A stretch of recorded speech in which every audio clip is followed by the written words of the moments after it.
Hello, everybody. This is Sense and Sensibility by Jane Austen. Chapter 20. As the Miss Dashwoods entered the drawing-room of the park the next day, at one door, Mrs. Palmer came running in at the other, looking as good-humored and merry as before.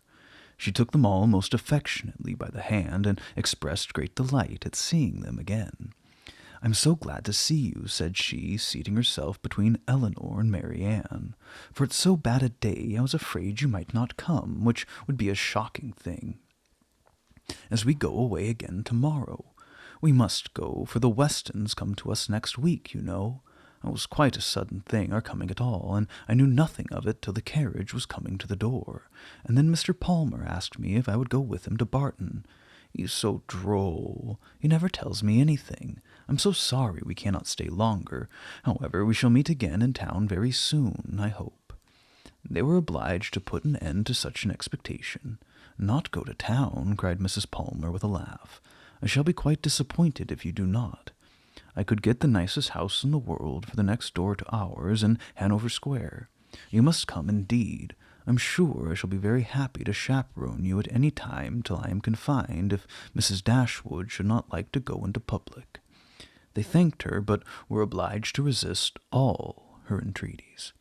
"Oh, my love," cried Mrs. Palmer to her husband, who just then entered the room, "you must help me to persuade the Miss Dashwoods to go to town this winter." Her love made no answer, and after slightly bowing to the ladies, began complaining of the weather. "How horrid all this is," said he. "Such weather makes everything and everybody disgusting. Dullness is as much produced within doors as without by rain. It makes one detest all one's acquaintance. What the devil does Sir John mean by not having a billiard-room in his house? How few people know what comfort is. Sir John is as stupid as the weather." The rest of the company soon dropped in. "I'm afraid, Miss Marianne," said Sir John, "that you have not been able to take your usual walk to Allenham today." Marianne looked very grave and said nothing. "Oh, don't be so shy before us," said Mrs. Palmer, "for we know all about it, I assure you, and I admire your taste very much, for I think he is extremely handsome. We do not live a great way from him in the country, you know, not above 10 miles, I dare say." "Much nearer 30, said her husband. "Ah, well, there's not much difference. I never was at his house, but they say it's a very sweet, pretty place." "As vile a spot as I ever saw in my life," said Mr. Palmer. Marianne remained perfectly silent, though her countenance betrayed her interest in what was said. "Is it very ugly?" continued Mrs. Palmer.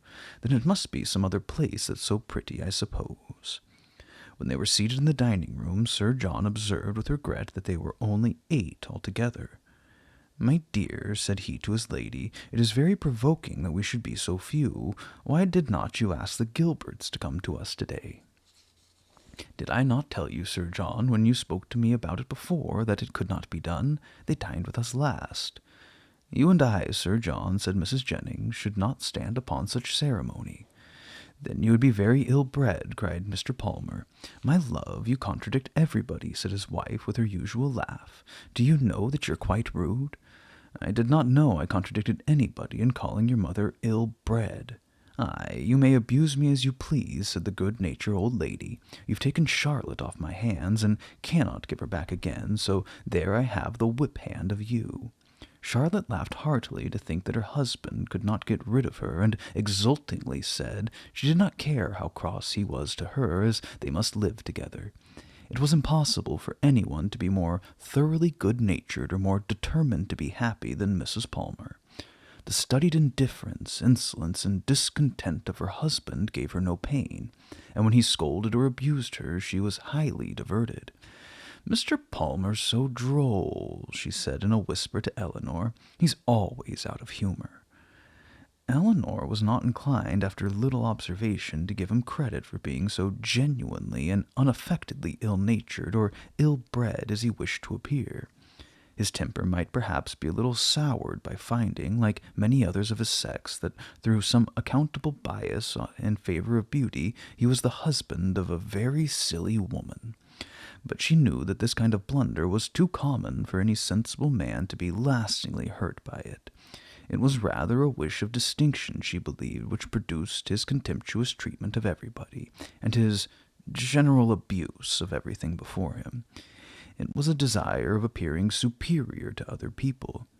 The motive was too common to be wondered at, but the means, however they might succeed by establishing his superiority and ill-breeding, were not likely to attach anyone to him, except his wife. "Oh, my dear Miss Dashwood," said Mrs. Palmer soon afterwards, "I've got such a favor to ask of you and your sister. Will you come and spend some time at Cleveland this Christmas? Now, pray do, and come while the Westons are with us. You cannot think how happy I shall be. It will be quite delightful. My love," applying to her husband, "don't you long to have Miss Dashwoods come to Cleveland?" "Certainly," he replied with a sneer. "I came into Devonshire with no other view." "There now," said his lady, "you see Mr. Palmer expects you. You cannot refuse to come." They both eagerly and resolutely declined her invitation. "But indeed you must and shall come. I'm sure you'll like it of all things. The Westons will be with us, and it will be quite delightful. You cannot think that a sweet place Cleveland is, and we are so gay now, for Mr. Palmer is always going about the country canvassing against the election, and so many people come to dine with us that I never saw before. It's quite charming. But poor fellow, he's very fatiguing to him, for he is forced to make everybody like him." Eleanor could hardly keep her countenance as she assented to the hardship of such an obligation. "How charming it will be," said Charlotte, "when he's in Parliament. Won't it? How I shall laugh. It will be so ridiculous to see all his letters directed at him, with an M.P. But do you know, he says he will never frank for me. He declares he won't, don't you, Mr. Palmer?" Mr. Palmer took no notice of her. "He cannot bear writing, you know," she continued. "He says it's quite shocking." "No," said he, "I never said anything so irrational. Don't palm all your abuses of language upon me. There, now you see how droll he is. This is always the way with him. Sometimes he won't speak to me for half a day together, and then he comes out with something so droll, all about anything in the world." So surprised Eleanor very much, as they returned into the drawing-room, by asking her whether she did not like Mr. Palmer excessively. "Certainly," said Eleanor, "he seems very agreeable." "Well, I'm glad you do. I thought you would. He is so pleasant, and Mr. Palmer is excessively pleased with you and your sisters, I can tell you, and you can't think how disappointed he will be if you don't come to Cleveland. I can't imagine why you should object to it." Eleanor was again obliged to decline her invitation, and by changing the subject put a stop to her entreaties. She thought it probable that as they lived in the same country, Mrs. Palmer might be able to give some more particular account of Willoughby's general character than could be gathered from the Middletons' partial acquaintance with him, and she was eager to gain from anyone such a confirmation of his merits as might remove the possibility of fear for Marianne. She began by inquiring if they saw much of Mr. Willoughby at Cleveland, and whether they were intimately acquainted with him. "Oh, dear, yes, I know him extremely well," replied Mrs. Palmer. "Not that I ever spoke to him, indeed, but I have seen him forever in town. Somehow or other I never happened to be staying at Barton while he was in Allenham. Mamma saw him here once before, but I was with my uncle at Weymouth. However, I dare say we should have seen a great deal of him in Somersetshire, if it had not happened very unluckily that we should never have been in the country together. He is very little at Combe, I believe. But if he were ever so much there, I do not think Mr. Palmer would visit him, for he is in the opposition, you know, and besides, it is such a way off. I know why you inquire about him very well. Your sister is to marry him. I am monstrous glad of it, for then I shall have her for a neighbor, you know." "Upon my word," replied Eleanor, "you know much more of the matter than I do, if you have any reason to expect such a match. Don't pretend to deny it, because you know it's what everybody talks of. I assure you I heard of it in my way through town. My dear Mrs. Palmer, upon my honor I did. I met Colonel Brandon Monday morning in Bond Street just before we left town, and he told me of it directly." You surprise me very much. Colonel Brandon tell you of it. Surely you must be mistaken. To give such intelligence to a person who could not be interested in it, even if it were true, is not what I should expect Colonel Brandon to do. But I do assure you it was so, for all that, and I will tell you how it happened. When we met him, he turned back and walked with us, and so we began talking of my brother and sister, and one thing to another, and I said to him, "So, Colonel, there's a new family come to Barton Cottage, I hear, and Mamma sends me word that they're very pretty, and that one of them is going to be married to Mr. Willoughby of Combe Magna. Is it true, pray, for of course you must know, as you have been in Devonshire so lately?" And what did the Colonel say? He didn't say much, but he looked as if he knew it to be true, so from that moment I set it down as certain. It will be quite delightful, I declare. When is it to take place? Mr. Brandon was very well, I hope? Oh, yes, quite well, and so full of your praises. He did nothing but say fine things of you. I'm flattered by his commendation. He seems an excellent man, and I think him uncommonly pleasing. So do I. He's such a charming man, that is it quite a pity he should be so grave and dull? Mamma says he was in love with your sister, too. I assure you it was a great compliment if he was, for he hardly ever falls in love with anybody.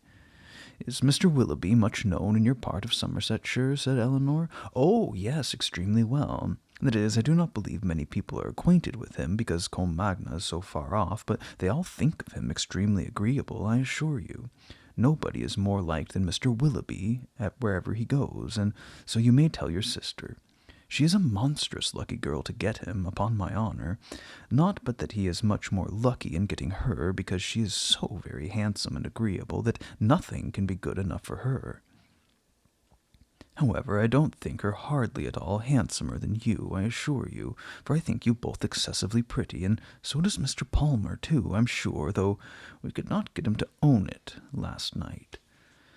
Mrs. Palmer's information respecting Willoughby was not very material, but any testimony in his favor, however small, was pleasing to her. I'm so glad we got acquainted at last, continued Charlotte, and now I hope we shall always be great friends. You can't think how much I long to see you. It's so delightful that you should live at the cottage. Nothing can be like it, to be sure, and I'm so glad your sister is going to be well married. I hope you will be a great deal at Combe Magna. It's such a sweet place, by all accounts. You have been long acquainted with Colonel Brandon, have you not? Yes, a great while, ever since my sister married. He was a particular friend of Sir John's, I believe, she added in a low voice. He would have been very glad to have had me, if he could. Sir John and Lady Middleton wished it very much, but Mamma did not think the match good enough for me, otherwise Sir John would have mentioned it to the Colonel, and we should have been married immediately. Did not Colonel Brandon know of Sir John's proposal to your mother before it was made? Had he never owned his affection to yourself? Oh, no, but if Mamma had not objected to it, I dare say he would have liked it of all things. He had not seen me then above twice, for it was before I left school. However, I'm much happier as I am. Mr. Palmer is just the kind of man I like.